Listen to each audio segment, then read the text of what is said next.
Hi, everybody, and welcome to ECE 202. This is week 4, part 14 of our videos. So we are really close to the end here in regards to this course and these videos and talking about these course objectives.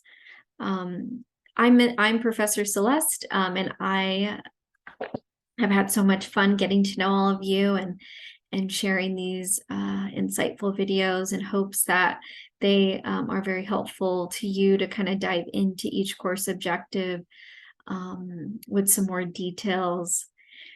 So today we are going to talk about understanding positive outcomes and really what that looks like and how you can do that within your teaching approach and also within your classroom. Before we get started, I do just want to reiterate making sure we are reading 7, 8, and 9 of the chapters within our textbook. And then also working on the discussion thread. That is due Wednesday, replies are due Saturday. And then, of course, the final assignment. The final assignment is very much a big piece of this course and also a big part of your grade. So if you have any questions or need any support, please reach out so I can help you before Sunday. And I also just want to mention your practicum hours and just remind you to please submit, if you have not already, the school that you would be doing those practicum hours, just so I can approve and make sure we are good to go before you start your hours. Again, it is 45 hours and it is done within a 3-month time frame. I do have the dates posted in Canvas, so feel free to look there in regards to the details of when that is due. I do recommend emailing me and not sending it in Canvas. But again, emailing me your final sheet of hours with signatures and dates. And so I can then forward that to the school. So again, any questions with that or any support on what you need to kind of focus on within your practicum, that can kind of look different for everybody.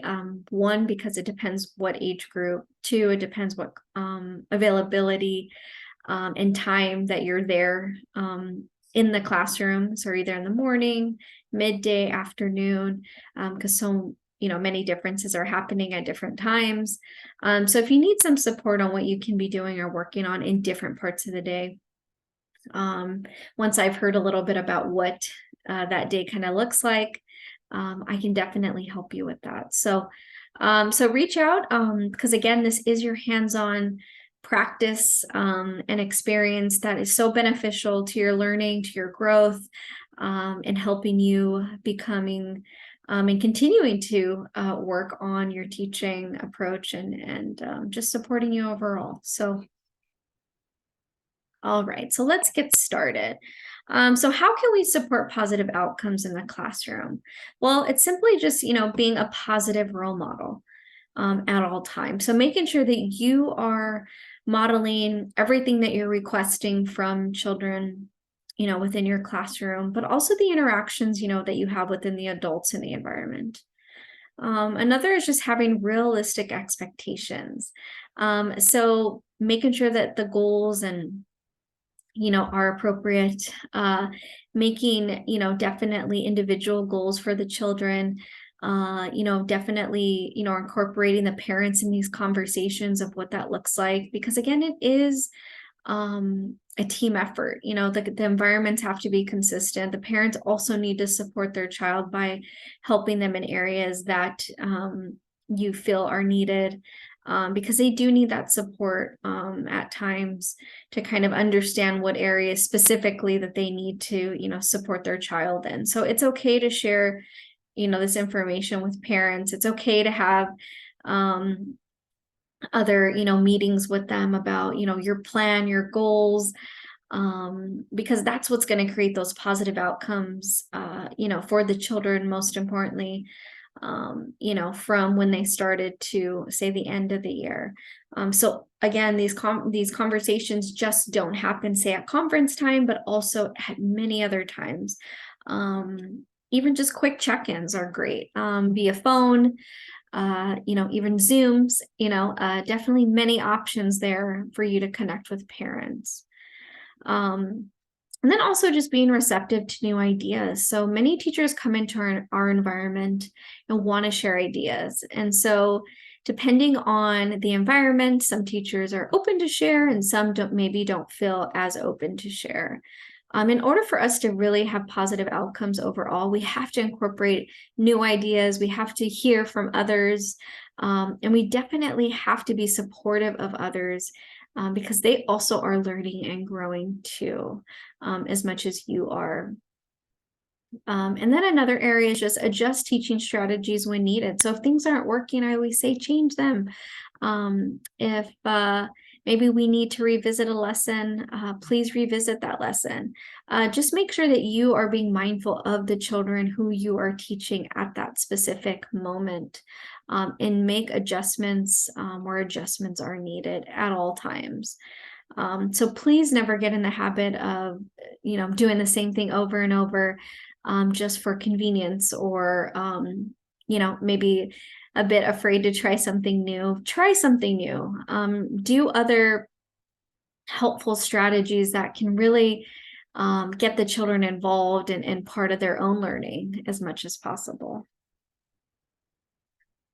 So strategies to positive outcomes of, teaching aids too is something that I want to kind of touch on. To have these positive outcomes is really incorporating, verbal instructions. Teaching aids make learning permanent, so they really retain the information. Teaching aids, provide a variety of ways to kind of teach that lesson, right? Teaching aids are also helpful in attracting attention, from the children, so they can want to be part of that process and hear and see what's new. What are we learning? Teaching aids also save time and energy, so they also help you as you're teaching that lesson. And they also encourage the healthy classroom interaction. So they also get children to really be a part of that process and get them involved with their peers and excited about their learning. Teaching aids also help the teacher to create situations for teaching the beginners. So it also gives you a little bit of time to work with other students that may need a little bit of your time. So that can all kind of different in terms of really creating those positive outcomes within your classroom environment. So to have positive outcomes, we need to use the aids correctly. Ooh, that's a big one. Making sure that you are definitely using those aids to be of support within your classroom. So teaching aids should be simple and brief. They should be related to the objectives, right, of what you're teaching. Should be a big door to be seen by all students, meaning it should be something that all the students can participate in and use and help them develop. It should be according to their interest, which is a big part of it. Teaching aids should be prepared and planned in advance. Ooh, that's a big one. I want to make sure that we are thinking of, one, the child's interest, and also making time to prepare and plan, because I think that is going to be super beneficial for them. Because once we have all the material there, it's all ready to go. It also eases the teacher's anxiety, because of course, when we feel well prepared, we feel really good about it, right? Another area is teaching aids should be properly selected according to the physical and mental levels of the student. So again, keeping them in mind. And also just making sure that it's all having a meaningful experience. It should be meaningful and interesting, for that child as well. So let's strive for positive outcomes. So let's do more of brainstorming ideas often. Let's make changes whenever changes are needed. Let's find better understanding and other ways, I should say, of maybe presenting a lesson, maybe sharing the lesson, teaching the lesson, because maybe the first time you did it, you don't really feel it went well. Or maybe the students didn't fully understand it. Find other ways of how you're going to approach that next time. Please don't continue to do the same approach every time if it's not working. Find a better experience for them. So if you can be more engaging with them, if you can get others to be more engaging, meaning other teachers in the classroom, maybe you can incorporate parents in the lesson. Do that. It's okay. It's part, again, of the community aspect of getting them to all support children's learning and their child's progress as well. And then also continue to challenge yourself to grow and learn. Just like you're doing within this course, that is wonderful. Continue to take more courses, continue to be a part of your networks, continue to just strive to grow and learn and get those hands-on experiences. You can be confident and continue to grow that over time. Because I really feel like those meaningful experiences really play into how you're going to support children in their learning. And lastly, I just want to say thank you. I appreciate your time today. Again, we are almost to the end here. So if you have any questions, please reach out. But till then, I'll see you soon. Thank you so much. Bye-bye.